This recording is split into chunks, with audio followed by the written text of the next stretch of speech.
Hello, let's have a look at the history of computing. Where did it all come from? Where did it start? Well, I think you could argue that the first computing device was a thing called a tally stick. And this was a bone with little kind of notches cut out of it. Now, there were probably other ones which were wooden and they've rotted away. They may have been even older than that. But 20,000 years BC, so sort of quite old that we were using devices to be able to count. A little bit later we have the Sumerian civilization. Oh, God bless them. Come out with an abacus, didn't look much like that of course, but it's 2500 BC. We can see Pascal, as of Pascal's wager, using a clockwork device, come up with a counting device, used for tax collection, but actually he created it because he was annoyed by the mistakes people made when adding and subtracting stuff. And these people were called computers, bizarrely. So he used the kind of mechanics in order to be able to improve the efficiency of things. We then get into electromechanical. So this was a tabulating machine using the US Census, and it hugely reduced the amount of time it took to be able to do the census. In fact, they felt if they didn't use this, they wouldn't be able to complete the last one before the next one started. Mechanical relays, actual physical things, which were then surpassed by vacuum tubes, and these kind of valves allowed you to do more, reduction in size, and do things in speed. So you could do more things with less, and we move on to the transistors. Again, smaller still, allowed you to do more with those. And of course, after the transistors, we get through to the chips.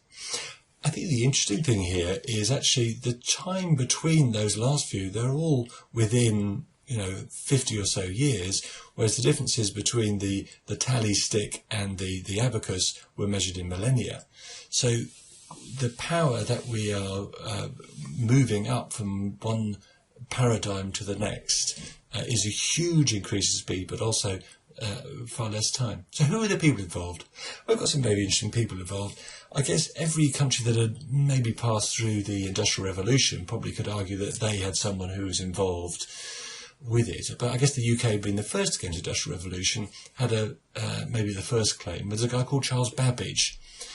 He's quite an interesting person. He created a thing called the difference engine. I don't think he was a very easy person to live with, but he created this thing which was basically an enormous calculating device.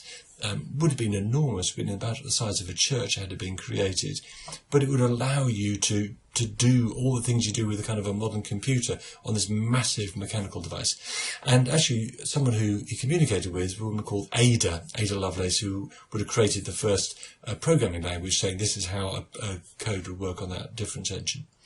The first person to create an actual electronic computer that we maybe would recognise as a computer would be a Polish chap called Marian Rejewski, called the Bomber, which was used for creating the very early German Enigma code.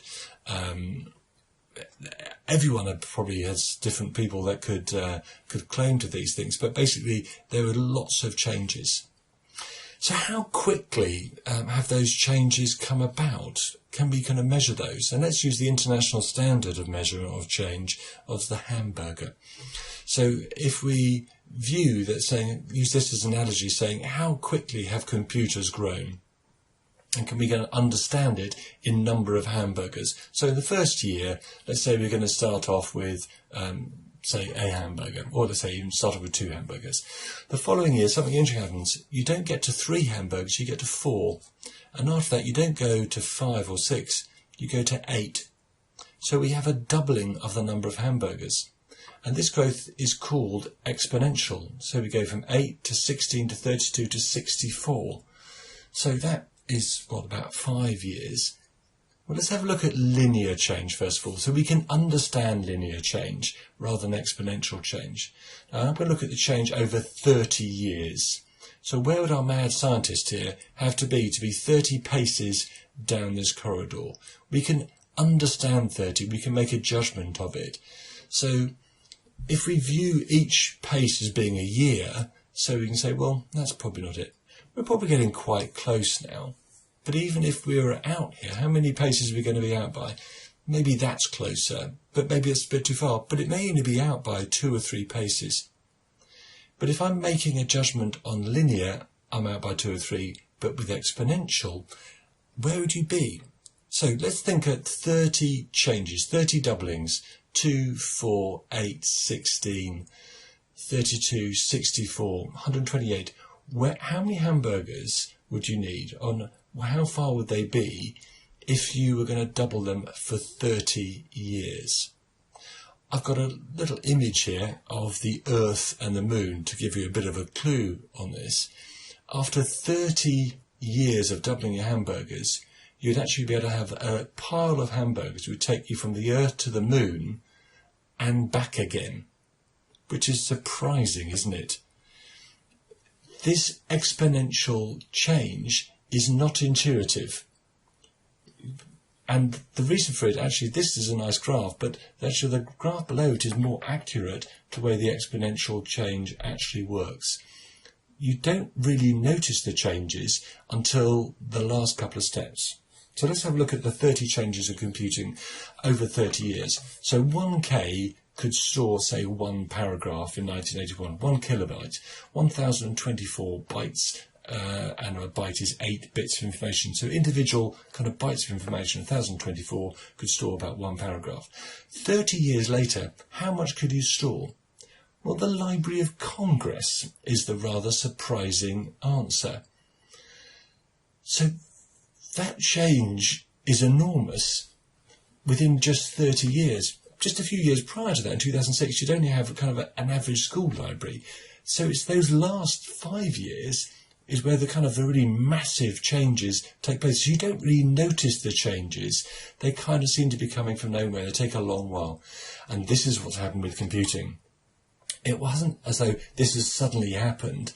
It's because you're standing on the shoulders of giants. You are able to make the amazing advances because of the previous advances that you'd made.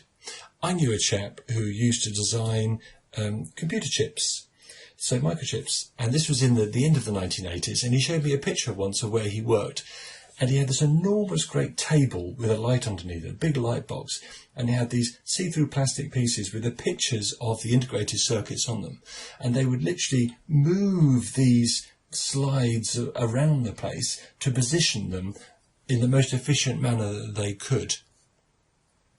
I then saw him about 2 years later, maybe 3 years later, I said, well, what chip are you working on? He said, oh, one that's twice as powerful, 3 times as powerful. I said, oh, how big that light box? He said, no, you don't understand.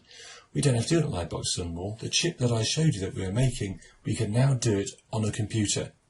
It allowed us to create far more powerful transistors, chips, than they could have otherwise, just using a light box. So the development that you did in the previous 3 or 4 years allows you to, in the next 3 or 4 years, to do double the amount of changes made before. I wonder where we'll get to in the next 30 years. Another billion-fold increase? I think so. Thank you for listening.